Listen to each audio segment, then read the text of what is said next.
It's relatively rare for a manufacturer to come out of the blue and completely dominate their portion of the market as quickly and as completely as Pagani did with the Zonda.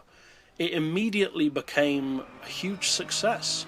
So much so that when the original concept of the Zonda was produced as a concept car, Horacio Pagani already planned to build it because he knew people would love it.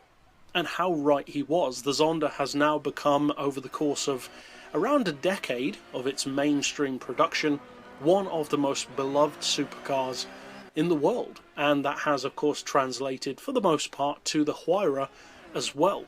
Before the Huayra though, we of course had a wide variety of Zondas produced. The Zonda C12, the S, the C12S, the F, the Monza, the GR, and notably this one, the Zonda R.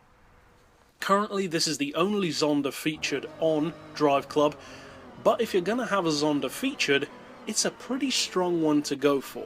Powered by a variation of the Mercedes CLK-GTR competition engine, it is smaller in capacity than most of the road-going Zondas at 6 litres. It's a V12, built by AMG of course, and it puts out some serious power. Around 740 horsepower in a car that only weighs 1,070 kilos and is famously completely illegal for any form of competition. There is literally no form of motorsport that the Zonda R is allowed into, but at the same time it's not road legal either. So in effect it's the world's most expensive toy, because you can't really use it anywhere unless you have your own secluded racetrack.